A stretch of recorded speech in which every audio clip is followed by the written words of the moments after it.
So imagine having a map to buried treasure. Oh, that's a good way to put it. Right, like you hold it in your hands, you know how to read the topography perfectly, you've studied the coordinates, you know exactly where the X is located. But you never actually pick up a shovel. Exactly, you never start digging.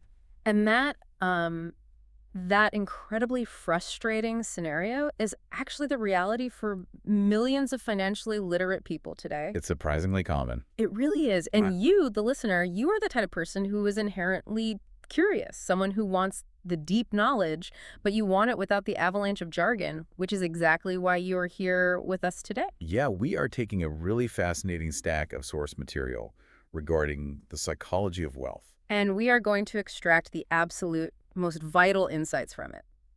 Our mission today really begins with a head-scratching paradox. It's the ultimate riddle. Right. Why do people who have actually taken the time to become financially literate, I mean, people who know the math, they understand the concepts, why do they still fail to achieve financial independence? You see it all the time. You Mhm. see people who can balance a corporate ledger flawlessly, yet their personal asset columns are practically non-existent. Completely empty. Yeah. And the big reveal from our source material today completely bypasses things like IQ or formal education or even just blind luck. Which is what everyone assumes it is. Exactly. The central thesis we are exploring today is that the primary difference between a wealthy person and a struggling person is simply how they manage fear. Okay, let's unpack this. We're going to walk you through 5 specific psychological roadblocks detailed in the text. And those are fear, cynicism, laziness, bad habits, and arrogance. Right. We're going to dissect the anatomy of each one of those and figure out exactly how to dismantle them. So let's start with the big one. Yes, let's start with roadblock number 1, which is fear. Specifically, the paralyzing fear of losing money. It's universal. The source actually makes a really striking point right out of the gate here. It notes that the author has never met a rich person who hasn't lost money, Not a single one. but they have met countless poor people who have never lost a single dime investing. What's fascinating here is how the text completely normalizes this fear. It unequivocally states that the fear of losing money is something everyone experiences. We all have it. Right. The differentiating factor is not the absence of fear. I mean, that is a massive myth we often buy into. The idea that successful investors are just these, emotionless robots. Exactly, fearless robots.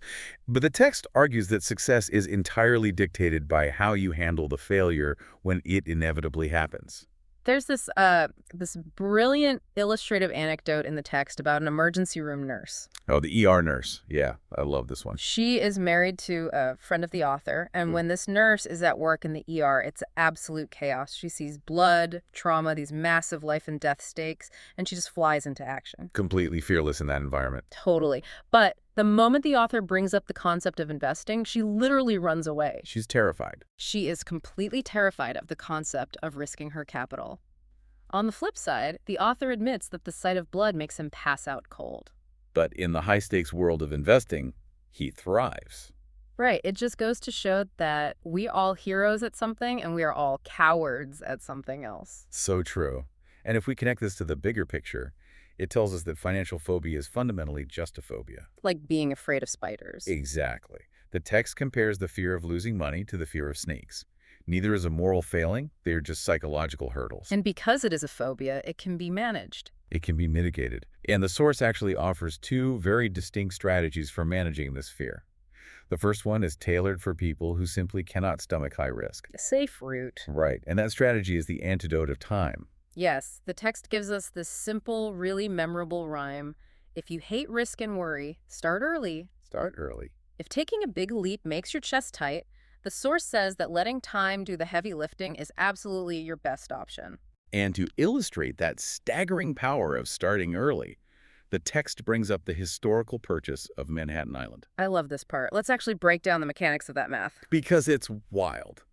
The story goes that Manhattan Island was purchased in the year 1626 for roughly $24 worth of trinkets and beads. Now, intuitively, $24 for an entire island sounds like the greatest real estate steal in human history. But the text flips that assumption completely upside down. It totally does. The text points out that if the native people who sold the island had simply taken that $24 and invested it at an 8% annual return by the year 1995, that $24 would have grown to be worth more than $28 trillion.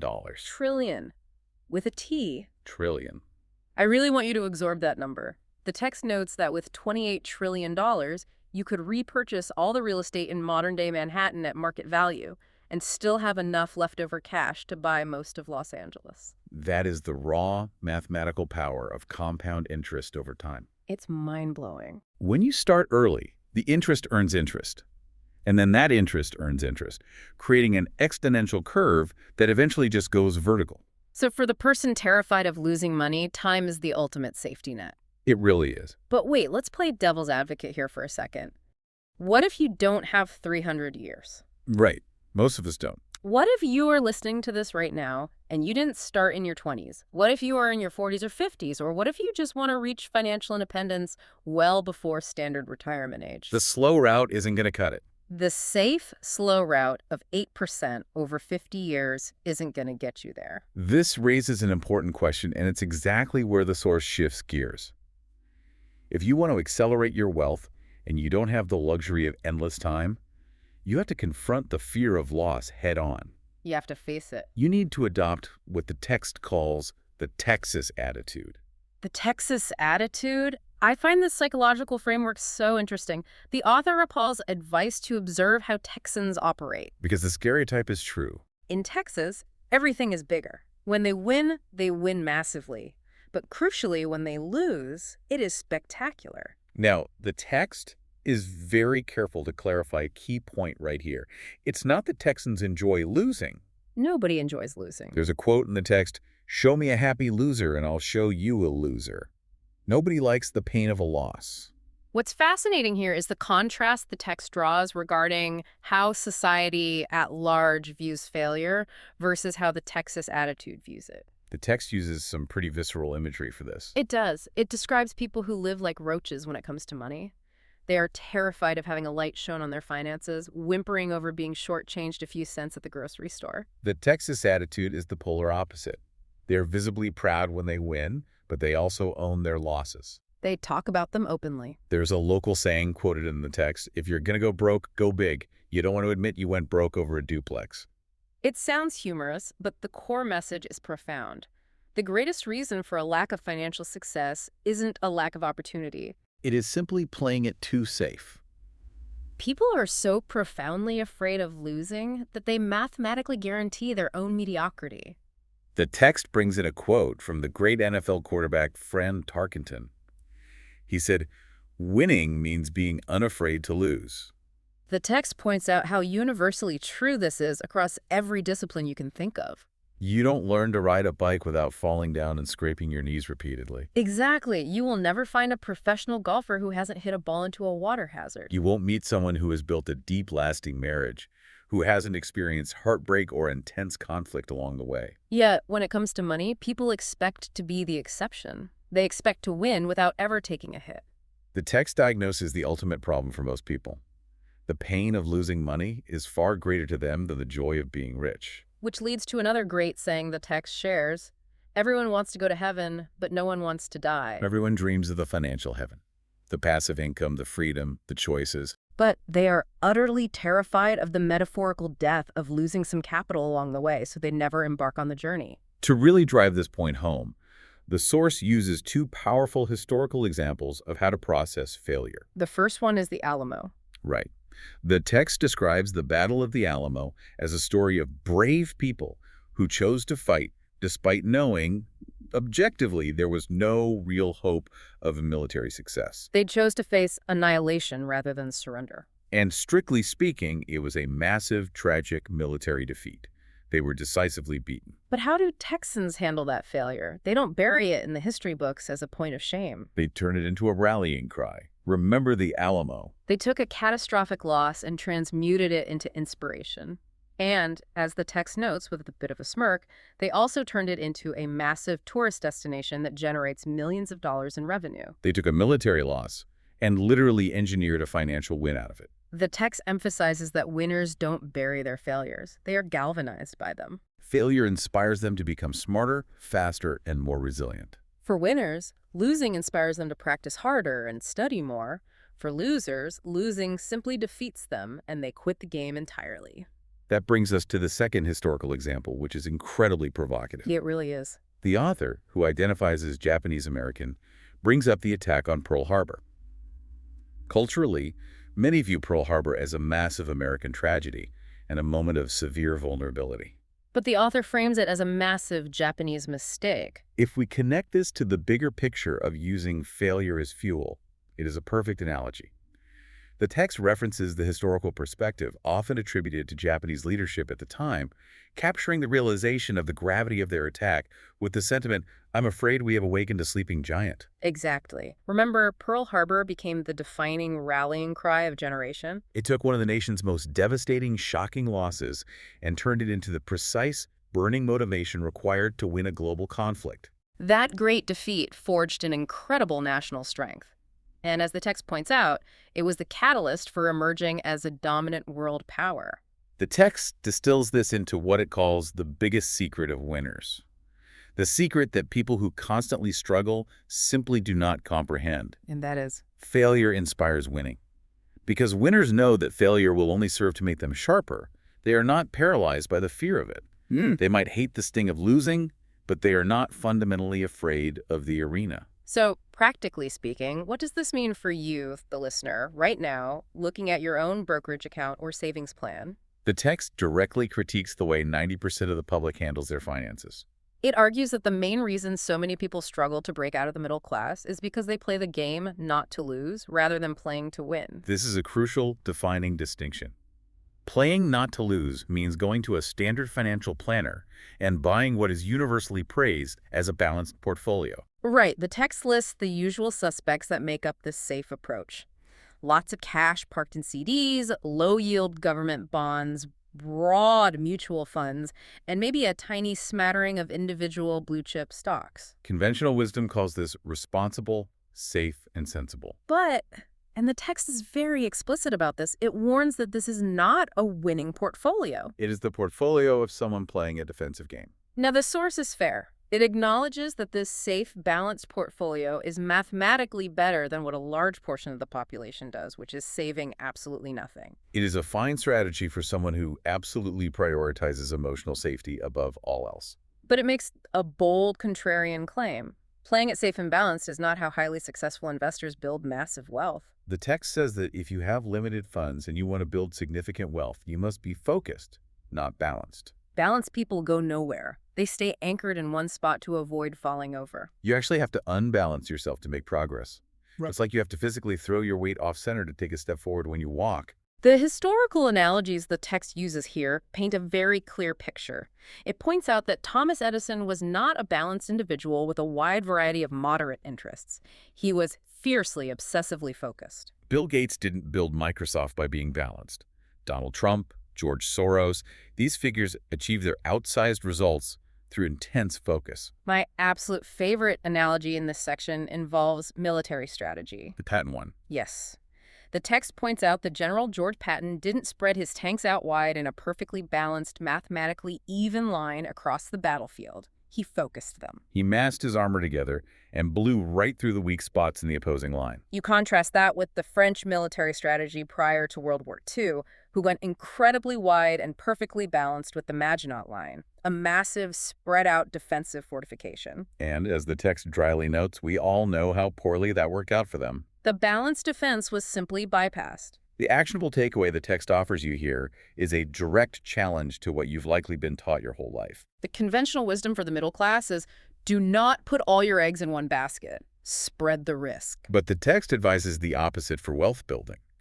Put a large concentration of your eggs in a few carefully selected baskets, and use the acronym the text provides for FOCUS. Follow one course until successful. Now, to be clear, the text does offer a strong caveat. It says, if you truly deeply hate losing, if experiencing a financial failure causes you to lose sleep, affects your health, or causes you to throw a temper tantrum, then by all means, play it safe. Keep the steady day job. Buy the low-yield bonds. But if you have serious dreams of financial freedom, you have to hold a mirror up and ask yourself how you respond to failure. Because stacking the asset column, doing the actual math of evaluating an investment, is relatively easy. The text actually calls it a low-aptitude game requiring only basic fifth-grade math. The true game is entirely psychological. It takes guts. Here's where it gets really interesting. So, assuming you can conquer that paralyzing fear of failure, assuming you manage to adopt that Texas attitude and embrace calculated risk, you step out your front door and immediately run into roadblock number 2. The text calls this roadblock cynicism. Cynicism, or as the text brilliantly labels it, the Chicken Little syndrome. We all grew up with the fable of Chicken Little running around the barnyard screaming in a panic, "The sky is falling! The sky is falling!" because an acorn hit his head. The text argues that there is a little chicken living inside every single one of us. It defines the cynic as really just that internal little chicken taking over. When fear, doubt, and uncertainty cloud our cognitive processing, we get a little chicken. We start playing the endless loop of the what-if game. What if the global economy crashes right after I invest? What if interest rates do something unpredictable? And worse, we allow the voices of others to amplify our own internal doubts. The text refers to a concept popularized by Peter Lynch, the legendary mutual fund manager, who calls these external and internal warnings noise. This noise is everywhere. It's the internal monologue of self-doubt, but it's also the external barrage from well-meaning friends, pessimistic family members, cautious coworkers, and perhaps most powerfully, the 247 financial media cycle.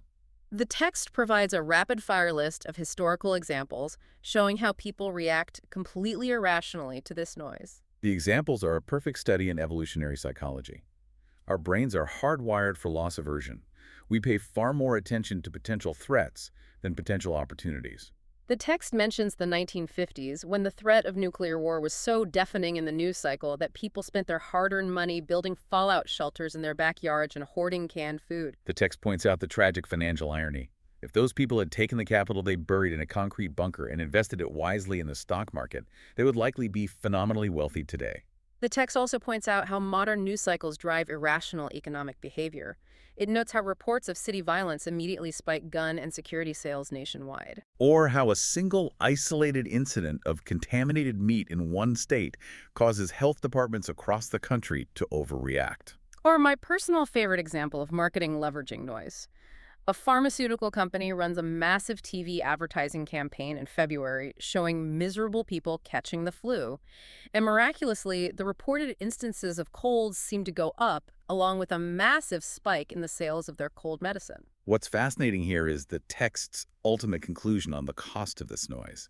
Most people remain financially stagnant because the world is absolutely filled with Chicken Littles yelling that the sky is falling. And the noise is so incredibly effective because deep down in our amygdala, we harbor those exact same doubts. It takes immense cognitive discipline and courage not to let rumors, doom scrolling, and pessimistic talk paralyze your decision-making. Because the truly savvy investor understands a counterintuitive truth. The times that seem the most chaotic and terrifying to the general public are actually the prime environments to make significant returns. To really illustrate the devastating real-world cost of listening to this cynical noise, the text tells a very specific, highly detailed story about a friend of the author's named Richard. He lived in Boston. This story is an absolute masterclass in the destructive power of bad advice and how our brains seek validation over expertise. Exactly. So let's set the scene. Richard flies out from Boston to visit the author and his wife in Phoenix. Richard has seen the author's financial success in real estate and is genuinely impressed and curious. At this specific time, the Phoenix real estate market is heavily depressed. Property values have tanked, meaning it is a prime buyer's market, the exact scenario an investor waits for. The author and his wife spend 2 entire days driving Richard around, analyzing properties and showing him what they consider to be excellent, mathematically sound opportunities for both cash flow and future appreciation. Now keep in mind a crucial piece of context the text provides. The author and his wife are not real estate agents. They are not trying to sell Richard a property to make a commission off him. They are strictly investors dedicating their weekend to genuinely helping a friend build wealth. Right. So after running the numbers, they identify a specific unit in a nice resort community. They call an agent, and Richard puts an offer in and buys it that very afternoon. The math on this deal is incredibly compelling. It is a 2-bedroom townhome, and the negotiated price is a mere $42,000. Similar units in that exact same area are currently appraising and selling for $65,000. Richard has stumbled into a massive, undeniable, Mathematically proven bargain. He is thrilled. He signs the papers and he flies back home to Boston a happy man. But then comes the psychological turn. 2 weeks later, the Phoenix real estate agent calls the author to deliver some bad news. Richard has backed out of the deal. He canceled the escrow. The author is baffled, so he immediately calls Richard in Boston to find out what went wrong. Did the inspection fail? Did his financing fall through? And what was Richard's reason? He talked to his neighbor back in Boston, and his neighbor told him it was a terrible deal and that he was overpaying. Now, the author asks Richard a very simple yet profound question. Is your neighbor an experienced real estate investor? This is the absolute crux of the issue. Richard admits, slightly sheepishly, that his neighbor is not an investor. He's just a guy who lives next door. When the author presses Richard on why on earth he would take financial advice regarding a Phoenix real estate deal from a non-investor in Boston, Richard gets defensive. His internal little chicken has taken the wheel, and he just mutters that he wants to keep looking and wait for a better time. And the consequence of surrendering to that non-expert cynical noise is brutal. The text gives us the mathematical aftermath. A few short years later, the Phoenix real estate market inevitably rebounds.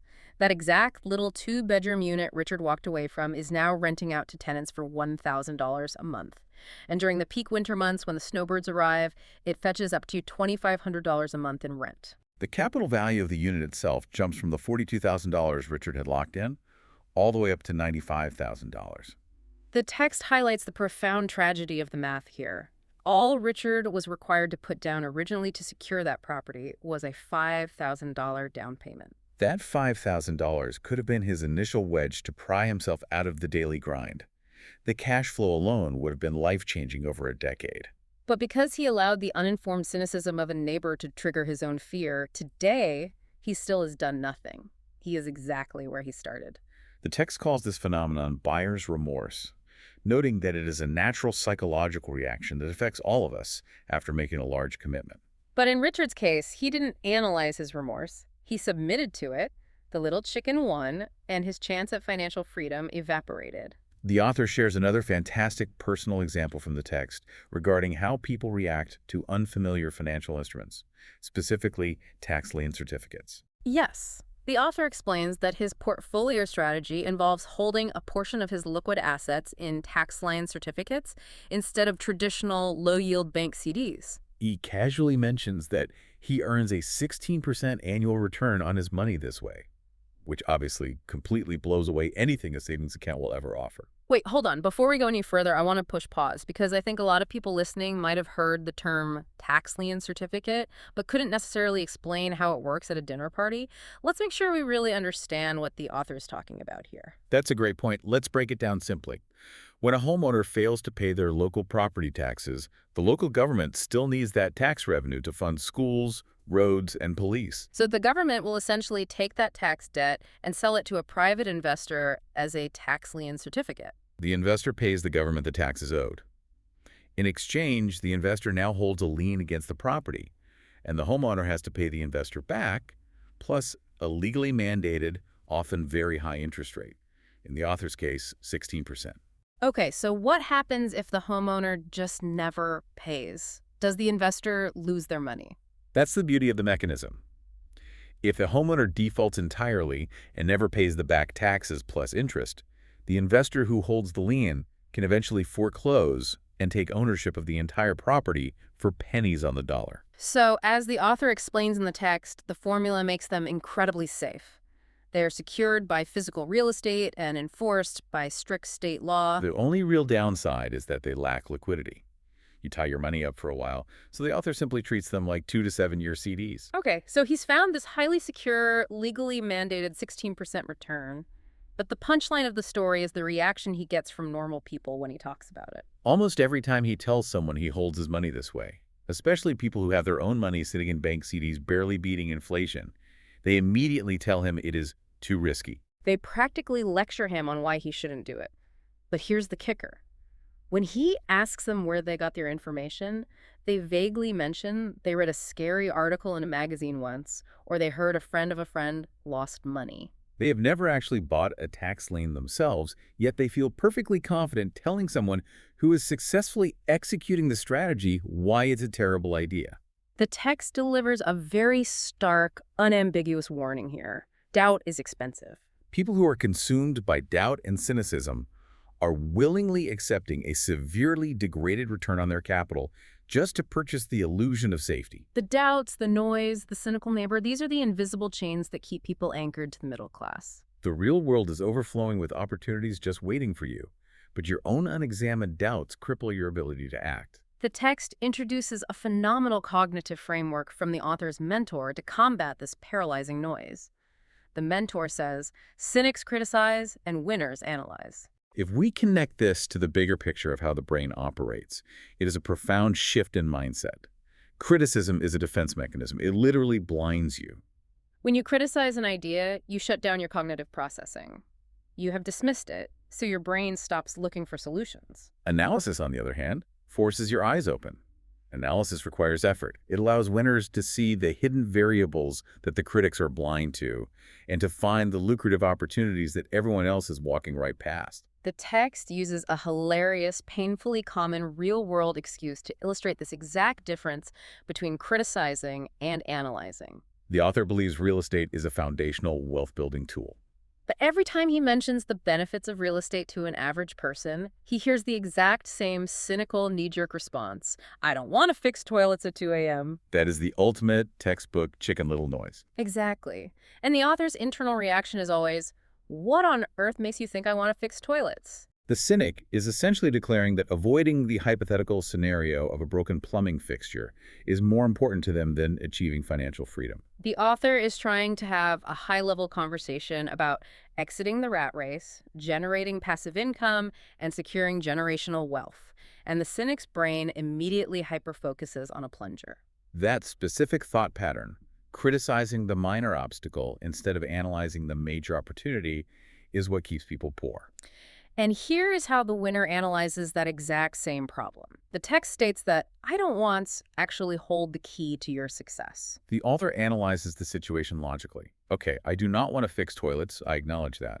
Therefore, I will spend my time and energy shopping hard to find an excellent, reliable property management company who does fix toilets. Right. And that shift from criticism to analysis leads to a massive operational breakthrough.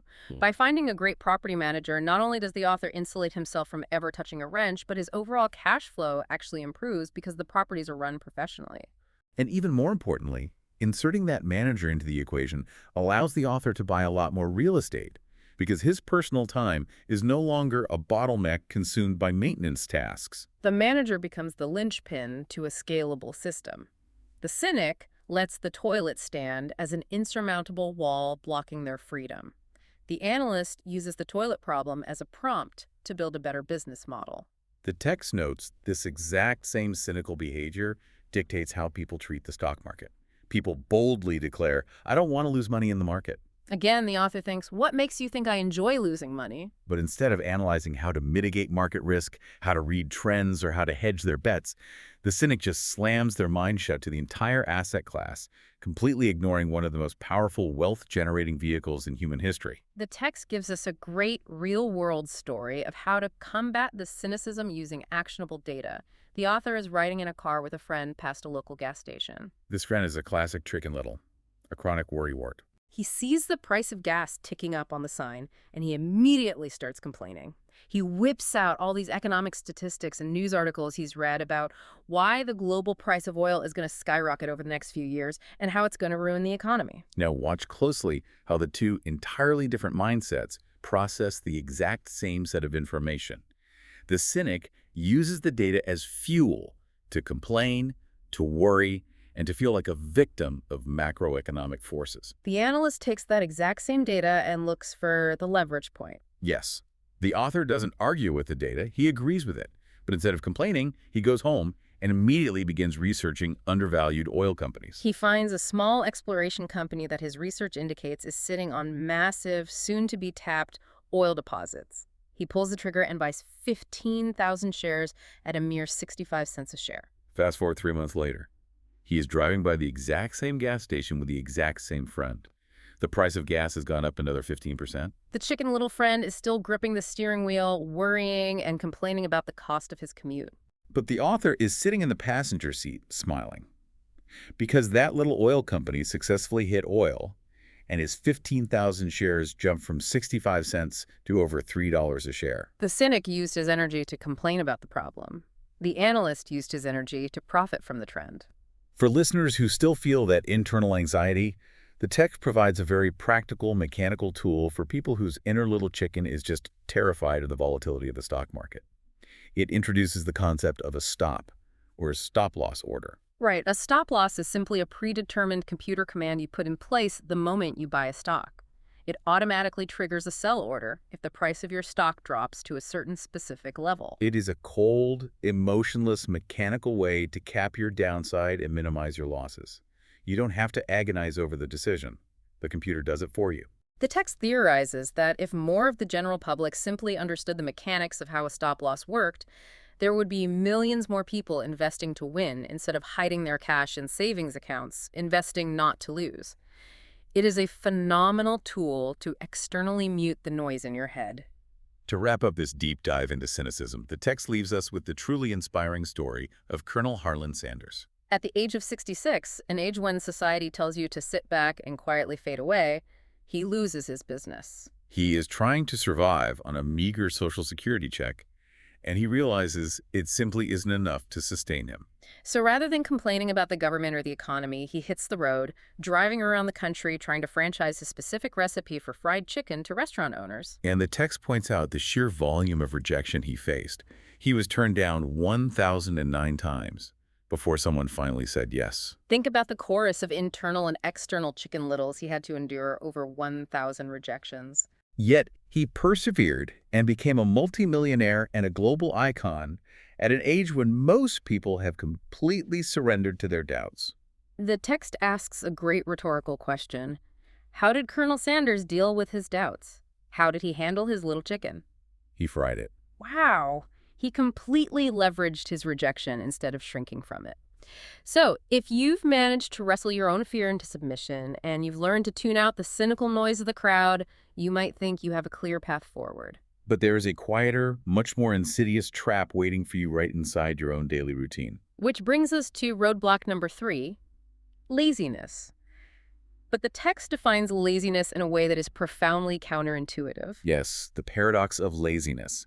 The text makes a bold assertion that the busiest people you know are often, secretly, the most lazy. Okay, let's unpack this, because on the surface, that sounds completely contradictory. How can someone who is constantly in motion, constantly checking emails, constantly working, be considered lazy? The text illustrates this psychological blind spot with a story of a corporate businessman. This guy works incredibly hard. He spends long, grueling hours at the office. He brings stacks of paperwork home on the weekends.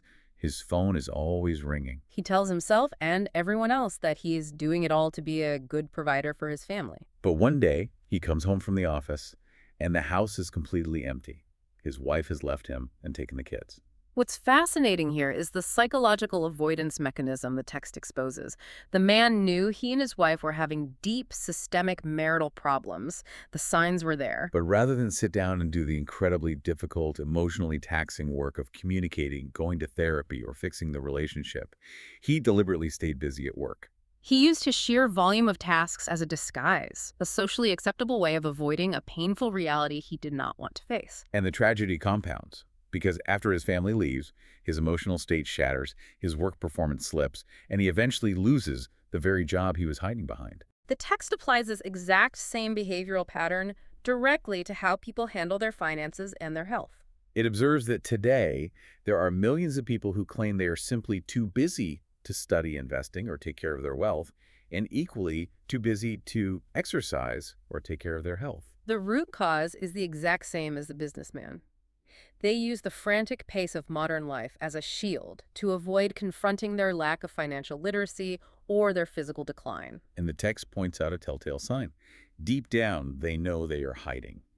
If you gently remind someone that they are neglecting their wealth or their health, they rarely respond with curiosity. They usually snap back with anger or irritation. And the avoidance doesn't even have to look like productive corporate work. The text notes that if people aren't busy at the office, they find ways to stay busy doing other things. Binge watching TV, endlessly scrolling social media, spending all weekend playing golf, or obsessively shopping. It is the most common, insidious form of modern laziness. Laziness disguised by staying constantly busy. So if busyness is the disease, what is the cure? How do you break out of this cycle of active avoidance? The text offers a cure that is probably going to make a lot of listeners deeply uncomfortable. The cure for laziness, according to the source, is a little bit of greed. This raises a really important question about our deep-seated cultural conditioning regarding desire. The text acknowledges that from a very young age, the vast majority of us were heavily conditioned to view greed or even strong personal desire as inherently immoral. We are taught the narrative that greedy people are bad people. The author shares a very relatable example of how his own parents unconsciously used guilt to suppress his natural childhood desire for new toys or exciting experiences. Whenever he wanted something, they would say things like, "You only ever think about yourself, don't you know you have siblings?" Or the classic, "Do you think we're made of money? Money doesn't grow on trees." The text astutely notes that it wasn't just the literal words that did the damage. It was the angry, resentful guilt trip attached to them that left a lasting psychological mark, associating desire with shame.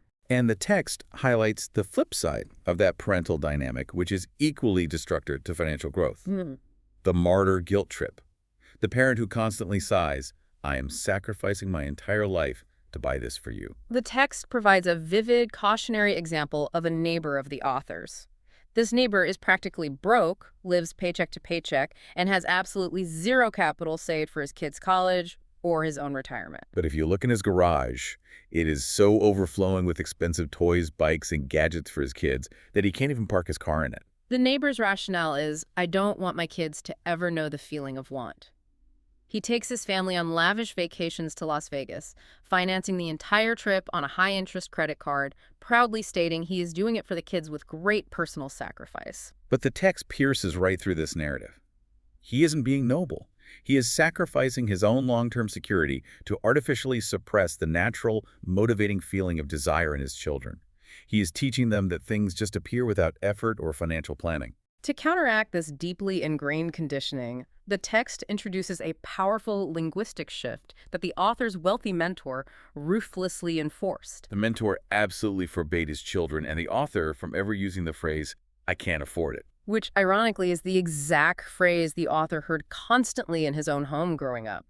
But the mentor required everyone in his presence to replace the statement, I can't afford it, with a question, how can I afford it? If we connect this to the bigger picture of cognitive science and how the brain allocates resources, the explanation the text gives is brilliant. The mentor understood that stating, "I can't afford it," acts as a cognitive kill switch. It is a definitive, closed-loop statement. Once you say it, your brain immediately powers down regarding that topic. It no longer has to do any work or expend any calories searching for a solution. But asking the question, "How can I afford it?"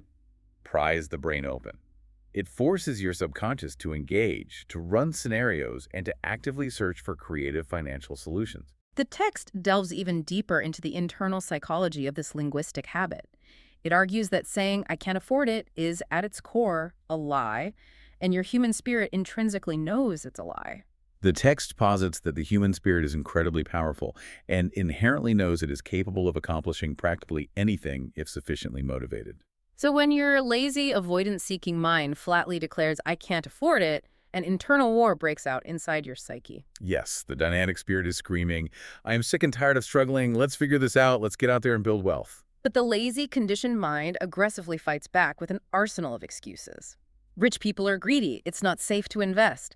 I might lose my savings. I'm working hard enough at my day job as it is. Look at my calendar. Look at how busy I am. The text states that chronically surrendering to "I can't afford it" ultimately leads to a subtle but pervasive sense of sadness, helplessness, and eventually low-grade depression. You feel trapped by your circumstances. But training yourself to constantly ask, how can I afford it, opens up pathways of possibility. It generates excitement and nurtures a dynamic, problem-solving spirit.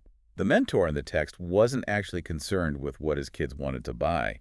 He rarely just handed them money or gifts. If they wanted a new car, or even their college tuition paid, they had to sit down and figure out how they could generate the income to afford it. It wasn't about the object, it was about the process of creating a stronger, more resilient financial mind. The text diagnoses a massive, widespread societal problem here. Millions of people walk around carrying a heavy burden of guilt regarding their own ambitions and desires.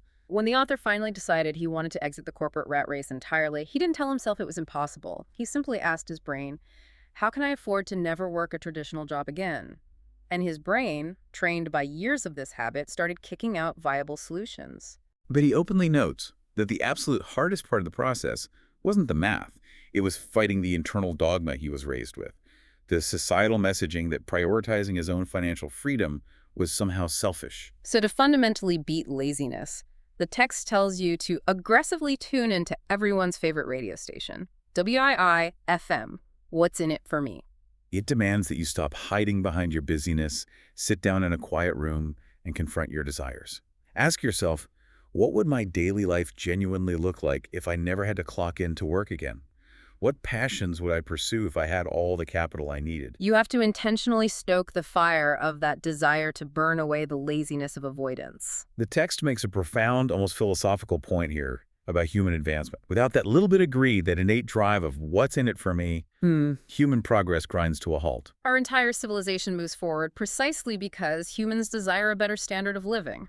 Medical breakthroughs and technological inventions happened because someone wanted a better, more efficient way to do things, and yes, wanted to profit from it. We invest years of our lives going to school because we desire a better socioeconomic outcome.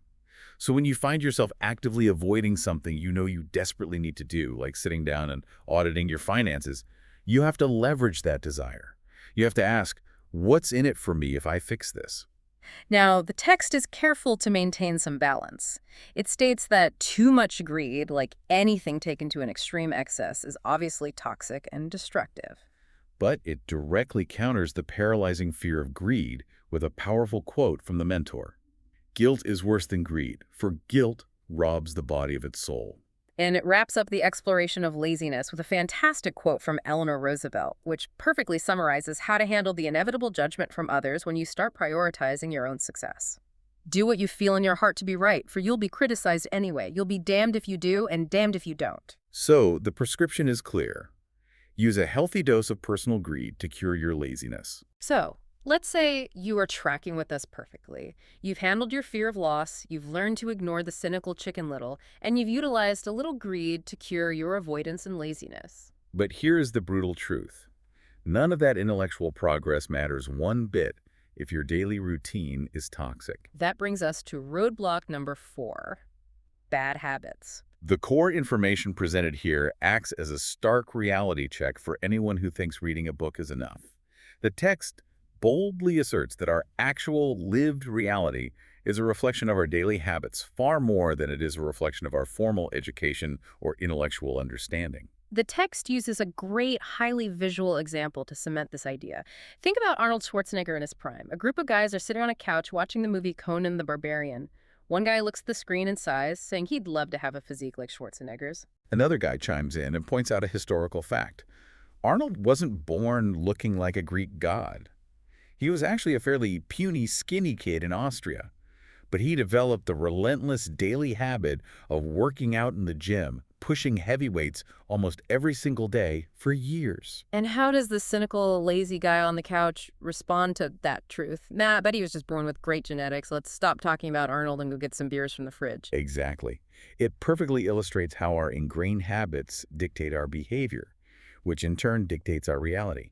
So when it shifts the focus to financial habits, the text draws a massive defining contrast between the foundational habit of the poor and middle class versus the foundational habit of the rich. It all centers on the single, fundamental operational principle. When the money comes in, who do you pay first? The author recounts a conversation where he is asked by his wealthy mentor, when does your dad pay his bills? The author replies, always on the first of the month.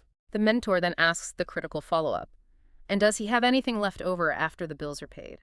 And the author sadly admits very little, if anything. The mentor then explains that this specific sequence of actions is the primary reason the father struggles financially his entire life. He has adopted a terrible, deeply ingrained habit. He pays everyone else first. He pays the mortgage company, the utility company, the credit card companies, and he pays himself last. but only if there happens to be a few dollars left at the bottom of the barrel. This is the unquestioned default habit for the vast majority of modern society.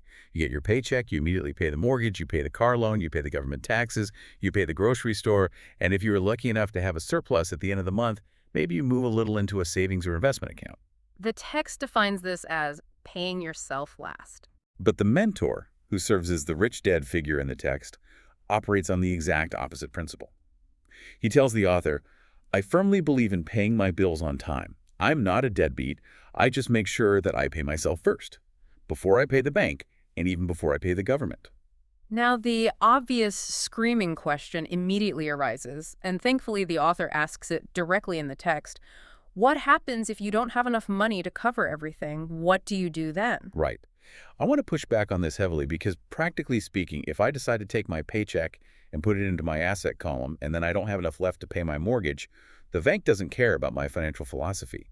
They will foreclose on my house. They will shut off my electricity. How is intentionally creating that kind of catastrophic financial stress a good habit? That is the exact friction the text wants you to feel. The mentor's answer to that pushback is genuinely mind-blowing. He says, if I come up short, I do the exact same thing. I still pay myself first, even if I am short of money to pay my creditors, because my asset column is far more important to my ultimate survival than the government or the utility company. Okay, but how? The author literally asks him, don't they come after you? And the mentor acknowledges reality. Yes, of course they do. They send letters, they call, they threaten late fees. He isn't saying he doesn't pay his bills eventually. He is saying he pays his asset column first, and then he forces himself to deal with the agonizing pressure of the shortfall. The text emphasizes that the most important question to ask here isn't how he magically makes the math work. The question is why he deliberately subjects himself to that stress. And the why is a masterclass in leveraging human psychology and motivation. The mentor asks the author a simple, undeniable question. Who do you think will complain louder if I don't pay them? Me or my creditors? The answer is obvious. The creditors will scream much, much louder. If you skip paying yourself into your savings account this month, you aren't going to send yourself a collection letter.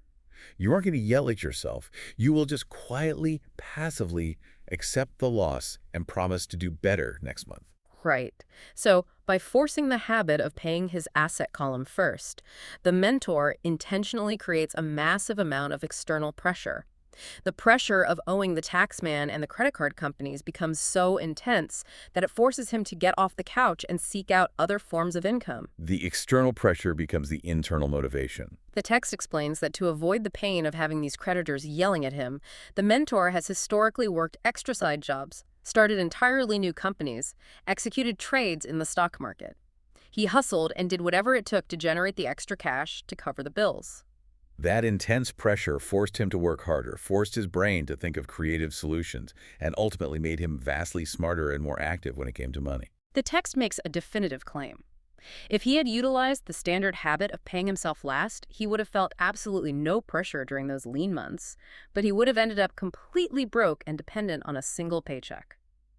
The text uses a fantastic evocative analogy here, referencing those old comic book advertisements you used to see.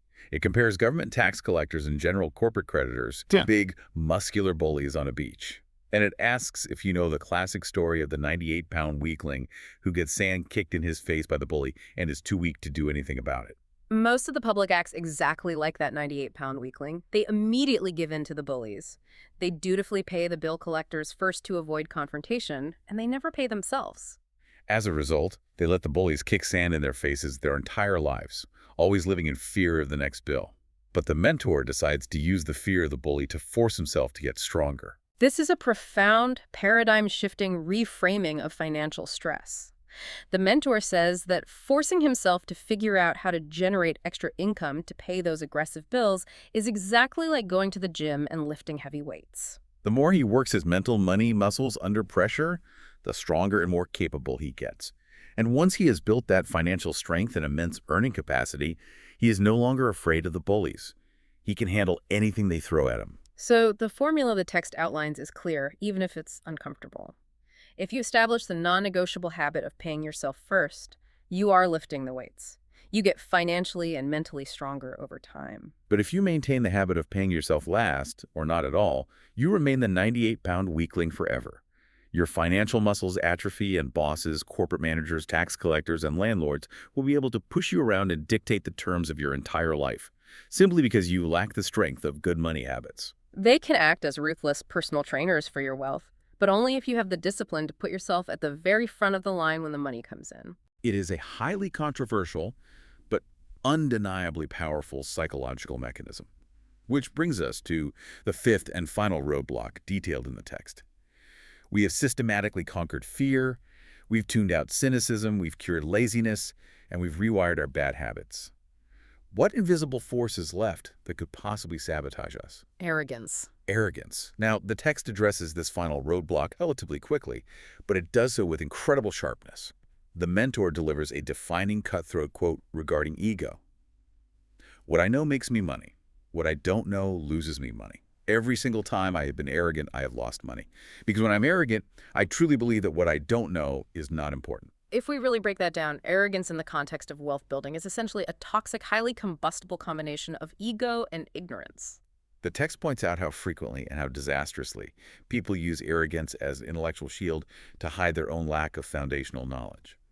It's essentially the Dunning-Kruger effect in action. People who know the least often project the most confidence to mask their insecurity. The author notes he observes this phenomenon constantly when he is in high-level discussions regarding financial statements, either with professional accountants or with other supposedly savvy investors.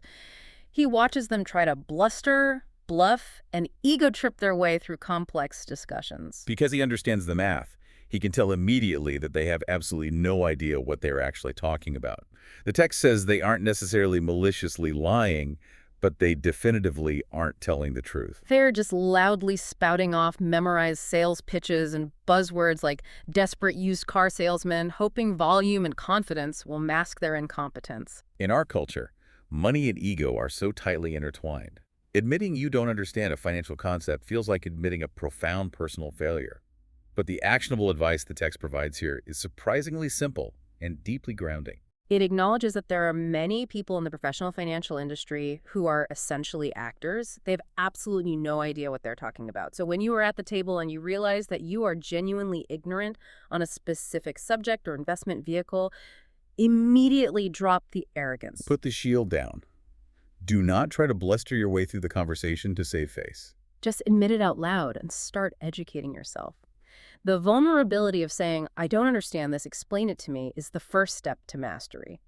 The text advises that when you find a gap in your knowledge, find a proven expert in that specific field, or simply go buy a book on the subject and do the reading. Drop the ego. It is the ultimate act of intellectual honesty. You cannot fix a leak in your financial boat if your ego refuses to acknowledge that there is water rushing in. Humility is an absolute prerequisite for long-term financial growth. So we've covered a massive amount of ground today. What does this all mean for you, the listener? Let's take a step back and look at the complete journey we've just been on through this fascinating source text. We started with that initial frustrating paradox of why incredibly smart, financially literate people still fail to achieve freedom. And the text provided us with the roadmap of the 5 hidden roadblocks. We saw how adopting a Texas attitude, where inevitable failure is utilized as inspiration and fuel rather than accepted as a defeat, is the key to conquering the paralyzing fear of losing your capital. We learned that by actively choosing to analyze opportunities rather than reflexively criticizing them, we can effectively defeat the cynical chicken little inside our own heads, and we can safely ignore the incredibly expensive pessimistic noise from non-experts like Richard's neighbor. We discovered how tapping into a little bit of healthy, directed greed by constantly asking, how can I afford it and what's in it for me, can permanently cure the deep-seated laziness that so often disguises itself as just being too busy to handle our lives. We explored the incredible life-altering power of bad habits, specifically analyzing how the simple, terrifying habit of paying yourself first can miraculously turn the intimidating pressure of bill collectors and bullies into the ultimate forced personal trainer for your wealth. And finally, we saw how dropping the fragile shield of arrogance and embracing genuine humility when we lack knowledge is the only surefire way to avoid losing our money to ignorance. Being truly well-informed isn't just about reading the right balance sheets or mastering compound interest math. It is about intimately, honestly knowing your own psychological roadblocks. Which brings us to a final provocative thought I want to leave you with today. The text we dissected today explicitly applies these 5 red blocks, fear, cynicism, laziness, bad habits, and arrogance, to the specific pursuit of building wealth and achieving financial independence.